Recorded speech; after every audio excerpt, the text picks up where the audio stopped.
Let's get it on into today's business day. Hello, everyone. Welcome to the program.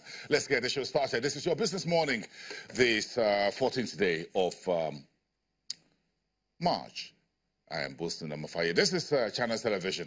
Let's get on with what's the biggest news right now on the news. Is breaking within the last 1 hour. Nigeria's headline inflation fell very strongly to 14.33%, according to data released early today, about an hour ago, by the Statistics Office, showing 0.79 decline. Month on month, Nigeria's inflation fell to that level for 14.33% from a high of 15.13 in the month of January. And this figure, you see there on the right side, top of your TV screen, beats some of the consensus and projections that inflation will go down. The highest increases were recorded, as you can see there, in bread and cereals, vegetables, potatoes, fish, milk, coffee, tea, and cocoa, and a few others.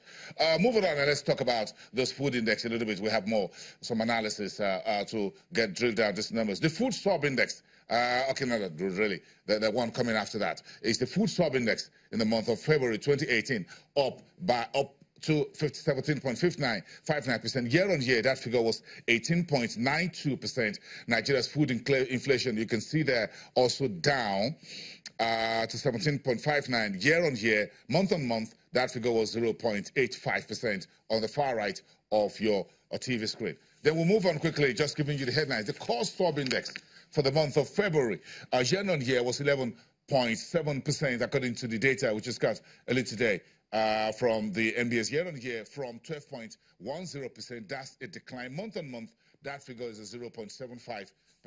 Then you look at the urban and rural index in February. Look at the numbers over the last 1 year. Nigeria's, in January last year, Nigeria's urban index, that is inflation in cities like Lagos, Kaduna, Kano, Port Harcourt, Abuja, and all that. Inflation in cities, Nigeria's cities, was 15.56%, and that's now down to 14.76% over the same period. Month on month, that figure was 0.82% on the top right. Then you go to the rural inflation index. Last month, that figure was 13.96% year on year, from 14.76% a year ago. Month on month, that's reading 0.77%. And then finally, you have a bit of some of the state profiles, of course, which the NBS also pushed at, a bit of a summary. Inflation across some states in Nigeria. You can see, you can go online and check where your state is either in inflation or disinflation. But overall, Nigeria is now seeing a very strong disinflation, inflation heading south strongly in the month of February 2018. Let's get the first word on this, as always, from Bismarck, who is an economist and the chief executive officer at Financial Derivatives Company. He's also a Channel's television economic contributor. Good morning, sir. It's good to have you on the program on this very sweet inflation numbers. This beats even some of the forecasts, even by the FDC. Yes, it is. It's better than all. Yes, better than all the forecasts, yes. Much better. Directionally, everybody was correct. And in terms of nominal values, I think this was much higher than, much lower than expected. Having said that, cumulative decline in inflation between last year and this year is 3.45%, which is excellent news for Nigeria.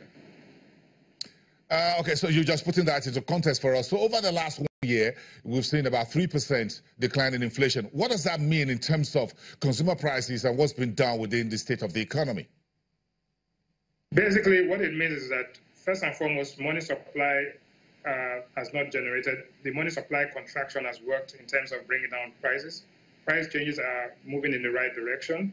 The availability of foreign exchange, the availability of power, all of this show that the economic policies are beginning to yield some fruits.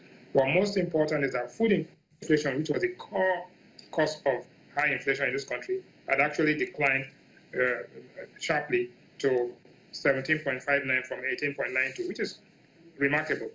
And it's happening in February, which is the end of the harvest season and the beginning of the planting season.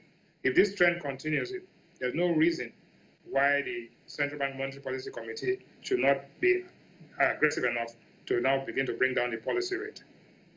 Food inflation is one of the most stubborn within the basket, including core inflation. Yes. But core inflation, you remember that core inflation remained very, stayed at 11.7. And if you actually have to compare the core inflation rate with the monetary policy rate. Monetary policy rate is at 14%, core inflation is at 11.7%, which is good. But annualized month-on-month inflation is actually 9.48. If you take 0.79 and annualize it, it gives you 9.48%. So if you take the month-on-month inflation, which is the most current, when you compare last month with this month, annualize it, you get 9.48% inflation, which is at least 4% below the monetary policy rate and 2% below the treasury bill rate at this point in time. So there's no question that every rational policymaker should be bold enough to begin to address the question of liquidity in the system and, to more than anything else, the rates of interest at which people borrow and the rates of interest at which people save. Let's go back, Mr. Rwani, quickly to food inflation. Because of the population, policies on agriculture, policies around imported inflation, which comes through imports of food items, petrol, and a few, of course, other consumables. Now, food inflation, actually, there's no famine, there are no floods, there's no natural disaster, so food inflation should not be at 17.93. What we suspect is that there's food smuggling out of the country because of the exchange rate gains to be made. And therefore, across the borders, just like you're seeing in petrol, people are smuggling food across. But as the exchange rate begins to stabilize around the equilibrium rate, you'll find that immediately people stop doing that. And when there's quantum, bountiful supply, the prices begin to come down. But if you note, you made a comment just now about the difference between urban and rural inflation, which is actually beginning to trend towards convergence. We are now beginning to see that food and the huge investment in agriculture is beginning to lead to an aggregate increase in agricultural output. And please note that in the GDP numbers for the past 3-4 quarters, we've seen positive growth in agricultural production. So these two things won't happen. Aggregate output has increased. The incentive to smuggle food across the border has reduced. And more than anything else,